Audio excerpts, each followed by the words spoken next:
दोस्तों, इस वीडियो में मैं आपको जानकारी दूंगा कक्षा 7वीं के अध्याय 16 प्रश्नावली 16.3 का ये दूसरा प्रश्न है। इसमें बताया गया कि साधारण ब्याज की गणना कीजिए। तो चलिए देखते हैं कैसे गणना करना है। तो साधारण ब्याज की गणना करने के लिए बोला गया है, ये मैं पहला प्रश्न लिया हूँ और यहाँ पे मैं लिखूँगा साधारण ब्याज, क्योंकि हमको साधारण ब्याज की गणना करने के लिए कहा गया है। तो साधारण ब्याज का सूत्र आप लोग जानते होंगे, ठीक ना। बटे के ऊपर आपको लिखना है मूलधन गुणित दर गुणित समय, ऐसा करके आपको बटे के ऊपर लिखना है और बटे के नीचे होता है 100। उसके बाद हम लोग यहाँ से जो प्रश्न में मान दिया गया है, मूलधन का मान देखिए जो है उसको बटे के ऊपर लिखेंगे। तो मूलधन का मान है इसमें 4000 और दर इसमें 6% है और समय इसमें 3 वर्ष, तो 3 आपको लिखना है। बटे के नीचे 100 का 100। यहाँ पे देखिए 0 0 आपस में कट जाएगा, ऊपर खाली 40 गुना 6 गुना 3 बचा है। 40 और 6 को हम लोग अगर गुना करेंगे रफ में तो हमको प्राप्त होगा 240 और यहाँ पे 3। फिर हम लोग अगर 3 और 24 का गुना करेंगे, 3 24 के 72, 0 का 0, तो फाइनली हमारा जो आंसर इसमें प्राप्त होगा हमको 720 रुपये। तो इस प्रकार से पहला नंबर क्वेश्चन बहुत आसानी से सॉल्व हो चुका है। चलिए दूसरा प्रश्न देखते हैं। यहाँ पे दूसरा प्रश्न मैं नोट कर चुका हूँ। इसमें मूलधन 900 रुपये दिया है, दर 5.5%, समय 3 वर्ष और इसमें हल दिया है साधारण ब्याज हमको निकालना है, इसलिए साधारण ब्याज का सूत्र मैं पहले से लिख के रखा हूँ। यहाँ पे के लिए हमको मान को पुट करना है। यहाँ पे मूलधन के जगह पे मूलधन का मान यहाँ पे देखिए 900 रुपये, दर इसमें 5.5% और समय दिया है हमारा देखिए यहाँ पे 3 वर्ष। ठीक है, तो ये तीनों को हम लोग क्या करेंगे, इस सूत्र में मूलधन दर और समय के जगह पे पुट करेंगे और बटे के नीचे 100 है यहाँ पे, तो इसलिए 100 लिखना है। उसके बाद देखिए यहाँ पे 0 0 आपस में कट गया, यहाँ पे खाली बचा 9 इंटू 5.5 इंटू 3। तो इस प्रकार से यहाँ से हमको खाली क्या करना है, ये जो 5.5 और 9 इसको हम लोग आपस में मल्टीप्लाई कर देंगे। तो रफ में अगर मैं इसको गुना करके देखूंगा तो 5.5 गुना 9, पहले दशमलव को आप ध्यान मत दीजिए, इग्नोर कीजिए, ठीक ना, क्योंकि दशमलव को हम लोग बाद में लगाएंगे हल करने के बाद। तो यहाँ पे रफ में हम लोग देखेंगे कि कितना होगा। तो देखिए यहाँ से हो जाएगा 5 × 45 का 5 हासिल 4, 5 × 45 और 4 हो जाएगा 49। तो यहाँ पे एक अंक के बाद दशमलव है, तो उत्तर में भी पीछे से एक अंक के बाद दशमलव लगा दीजिए। तो इन दोनों को अगर जब हम लोग गुना करते हैं इन दोनों को, तो हमको मिल जाता है 49.5 और बटे के देखिए गुना में क्या बचा, 3 बचा है, तो इस 3 को भी नोट कर लेंगे। और उसके बाद फिर से हम लोग इसको आपस में गुना करेंगे। तो 3 पंजे 15 का 5 हासिल 1, 9 तिये 27 और 1 28 का 8 हासिल 2, 3 चौके 12 और 2 होता है 14। तो इस प्रकार एक अंक के बाद दशमलव, तो हमारा फाइनली आंसर इसमें आ रहा है 148.5। बुक में हो सकता है कि आपका 148.50 भी लिखा रहे, पॉइंट के बाद 5 मतलब 50 होता है। तो इतना रुपए हमको प्राप्त हुआ। इस प्रकार से हमारा दूसरा का आंसर होगा। चलिए तीसरा प्रश्न देखते हैं। यहाँ पे हम देख रहे हैं तीसरा प्रश्न में लिखा है मूलधन 480 रुपये, दर 7.75%, समय दिया है 2 और 1/2 वर्ष। इस प्रकार से दिया गया है।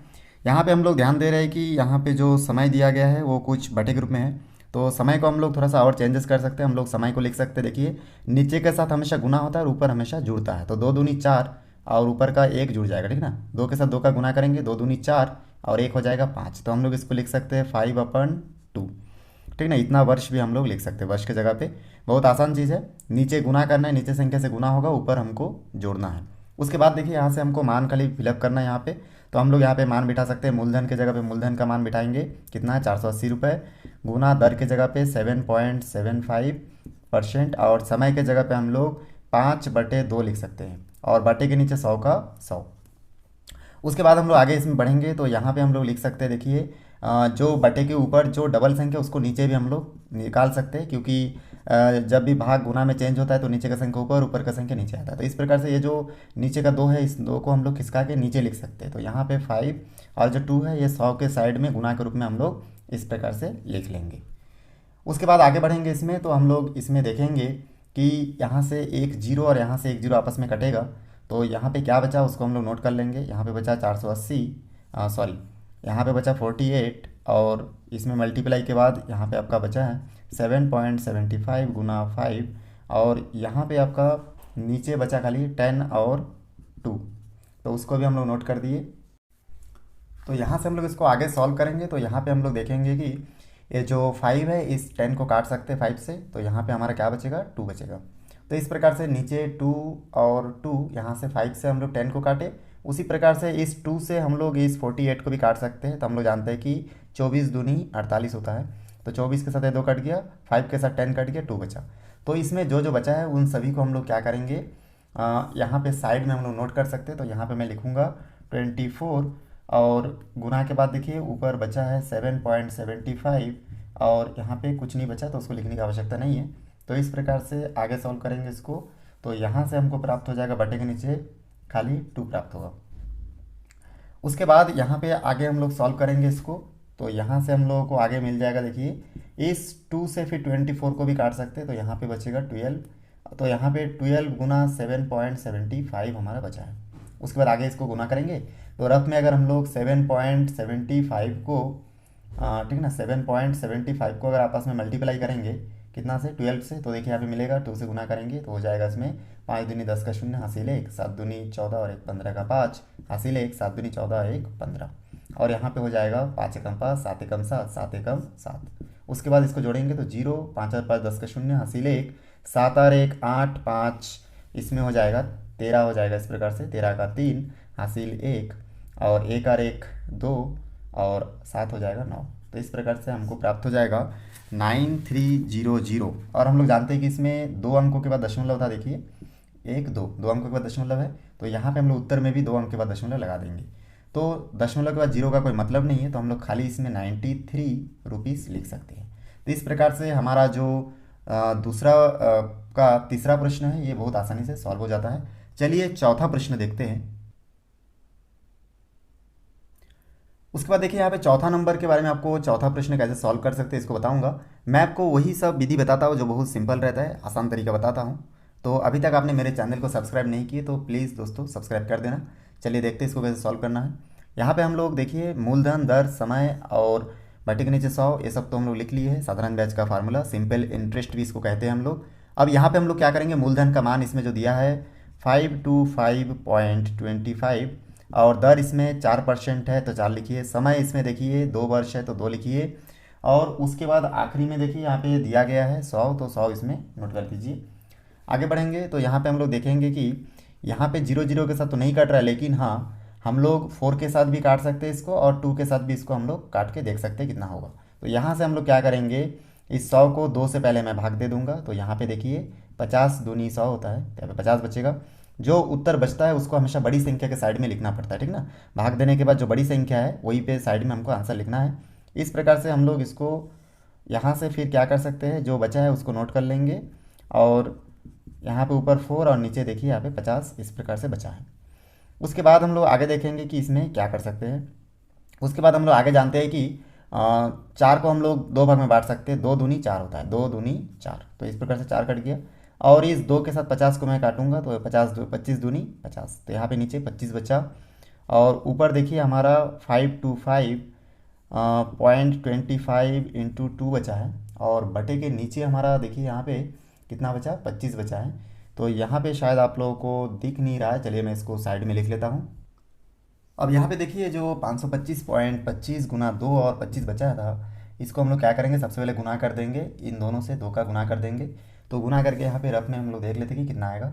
तो 525.25 को अगर 2 से मल्टीप्लाई करेंगे तो देखिए हो जाएगा 5 दूनी 10 का 0 हासिल 1, 2 दूनी 4 और 1 5, 5 दूनी 10 का 0 हासिल 1, 2 दूनी 4 और 1 5 और 2 पंजे 10। तो इस प्रकार से हमारा इतना आंसर आया 105050। यहाँ पे 2 अंक के बाद दशमलव, तो पीछे से 2 अंक के बाद दशमलव लगा दीजिए। तो यहाँ पे हम लोग नोट कर लेते हैं। तो 2 और इन दोनों का अगर मल्टीप्लाई करेंगे तो हमको प्राप्त होता है 1050.50 और नीचे 25 बचा है। उसके बाद हम लोग क्या करेंगे, इसमें ये जो 1050.50 है इसको हम लोग डिवाइड कर देंगे 25 से। तो चलिए इसको हम लोग डिवाइड करके देखते हैं कि हमारा उत्तर कितना आएगा। तो यहाँ पे सबसे पहले हम लोग 25 देखिए 2 अंक है और यहाँ पे भी अंदर का 2 अंक लेंगे तो ये 10 है, मतलब 25 से कम है। तो हम लोग 3 अंक में सोचेंगे, 1 0 और 5 को लेकर सोचेंगे। तो हम लोग जानते हैं कि 25 चौके 100 होता है, तो यहाँ पे 100 लिखेंगे और इनको घटाएंगे तो यहाँ पे 5 बचेगा, यहाँ पे 0 और यहाँ पे भी 0, यहाँ पे 5 बचा। और 25 जो है बड़ी संख्या है तो हम लोग क्या करेंगे, यहाँ से और एक 0 को इसके साइड में लिखेंगे तो हो जाएगा 25 दूनी 50। तो यहाँ पे दोनों 0 0 हो जाएगा।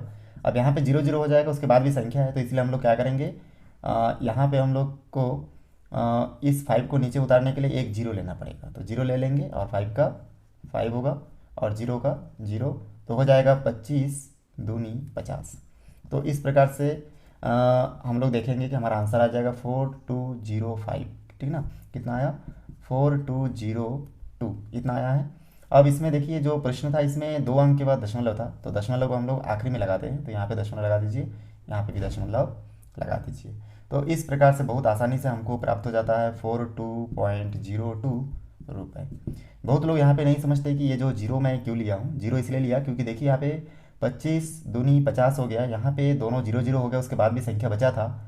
और कभी भी भाग करते टाइम बीच में संख्या में एकदम जीरो जीरो हो जाता है, दोनों संख्या कट जाता है, जैसे 50 के साथ 50 कट गया। ऐसा अगर होता है तो उसके बाद वाला संख्या को नीचे उतारने के लिए शून्य लेना पड़ता है, इसलिए हम लोग 50 को नीचे उतारने के लिए शून्य का इस्तेमाल किए और 25 दूनी 50। तो इस प्रकार से हमारा गणित जो है यहाँ तक सॉल्व हो चुका है, बहुत सिंपल है। आप इस प्रकार से चौथा नंबर क्वेश्चन को भी आसानी से हल कर सकते हैं। चलिए 5वां प्रश्न देखते हैं। यहाँ पे देखिए हम लोग 5वां प्रश्न देख रहे हैं, बहुत ही इंपॉर्टेंट प्रश्न है। यहाँ पे लिखा हुआ है कि मूलधन 2400 रुपये, दर 6.5% और समय 8 माह दिया है। अब अभी तक जो हम लोग समय देखते थे वो वर्षों में रहता था, लेकिन यहाँ पे जो समय है वो 8 माह के रूप में दिया है। तो इसको थोड़ा सा सेटलमेंट करना है। जैसे कि मैं बताया था कि कोई भी संख्या अगर इस प्रकार से मिश्र भिन्न के रूप में है, मतलब एक संख्या वास्तविक और एक इस प्रकार से भिन्न संख्या रहेगा तो मिश्र भिन्न बोलते हैं। ऐसा अगर संख्या होगा तो हम लोग क्या करेंगे, नीचे से गुना करेंगे। तो यहाँ पे आपका दिया है 6 1/2, ठीक ना। इसको मैं कुछ इस प्रकार जो है इस प्रकार से है, इसको ऐसा लिख देता हूँ, ज़्यादा ठीक रहेगा। तो यहाँ पे देखिए हम लोग नीचे का संख्या 2 के साथ 6 का गुना करेंगे और ऊपर के साथ जोड़ेंगे, तो 6 दूनी 12 और 1 13, तो यहाँ पे हो जाएगा 13/2%। ठीक उसी प्रकार से 8 माह दिया है और हम लोग जानते हैं कि पूरा कैलकुलेशन जो करते हैं हम लोग 1 साल में करते हैं। 1 साल में 12 महीना होता है, 12 महीने में से 8 महीना यहाँ पे लिखा हुआ है, तो हम लोग लिखेंगे 8/12। तो बहुत आसान है, इस प्रकार से आप लिख सकते हैं, 8/12 भी लिख सकते हैं। 8 माह को 8/12 लिख सकते हैं। इसका मतलब होता है कि 12 महीने में से 8 महीने का हिसाब किताब हम लोग कर रहे हैं, तो यहाँ पे हम लोग लिख सकते हैं 8/12। चलिए उसके बाद हम लोग यहाँ पे समय इक्वल टू 8/12, दर इक्वल टू 13/2% ऐसा, और मूलधन 2400 रुपये। इन सभी को यहाँ पे हम लोग फिलअप करेंगे, यहाँ पे नोट कर लेते हैं। तो यहाँ पे मैं मूलधन की जगह पे लिखूँगा 2400, यहाँ पे दर की जगह पे मैं लिख सकता हूँ 13/2, और यहाँ पे समय की जगह पे मैं लिखूँगा 8/12, और बटे के नीचे 100 का है, 100 होगा। और इस प्रकार से हम लोग इससे पहले भी एक प्रश्न में देख चुके हैं कि बटे के ऊपर अगर कोई भी संख्या फिर बटे में है तो उस बटे के संख्या को हम लोग नीचे भी मूव कर सकते हैं। जैसे 12 को नीचे लिख सकते हैं, इस 2 को भी नीचे लिख सकते हैं। तो हम लोग इन दोनों को लिख लेते हैं नीचे। तो यहाँ पे वो बचा रहेगा ऊपर 2400, यहाँ पे 13 और यहाँ पे 8, और 100 के नीचे हम लोग इन 2 को और 12 को गुना के रूप में इस प्रकार से नोट कर लेंगे।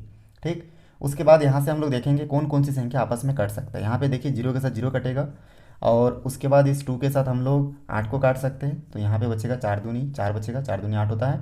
और इस जो बचा है उसको हम लोग क्या करेंगे, साइड में आराम से नोट कर लेते हैं। यहाँ पे देखिए आपका जो बचा है उसको मैं नोट कर रहा हूँ। यहाँ पे बचा 24, और ऊपर 13 बचा है और 4 बचा है, और नीचे आपका देखिए क्या क्या बचा है, खाली 12 बचा है, और सब तो कट चुका है यहाँ से। उसके बाद हम लोग आगे हल करेंगे। हम लोग जानते हैं कि 12 और 24 को भी काट सकते हैं। यहाँ पे 2 बचेगा बड़ी संख्या के साइड में, तो यहाँ पे बचा 2 गुना 13 गुनी 4। आगे इसको हम लोग हल करेंगे, 2 13 के होता है 26, और यहाँ पे 4 बचा, 4 के साथ 26 को गुना करेंगे, 4 छक्के 24 का 4 हासिल 2, और इस प्रकार से हो जाएगा 4 दूनी 8 और 2 10। तो इस प्रकार हो जाएगा, यहाँ पर हमको प्राप्त होगा 104 रुपये, और यही हमारा साधारण ब्याज है 104 रुपये। तो बहुत आसानी से हम लोग इस 5वां प्रश्न को भी हल कर लिए हैं। इस वीडियो को शुरू से आखिरी तक देखने के लिए बहुत बहुत धन्यवाद। दोस्तों वीडियो अच्छा लगे तो लाइक करें, शेयर करें, सब्सक्राइब करें और बेल आइकन को भी प्रेस करें, ताकि जब भी मैं कोई नया वीडियो बनाऊँ तो उसका नया अपडेट सबसे पहले आप तक पहुँचे। धन्यवाद।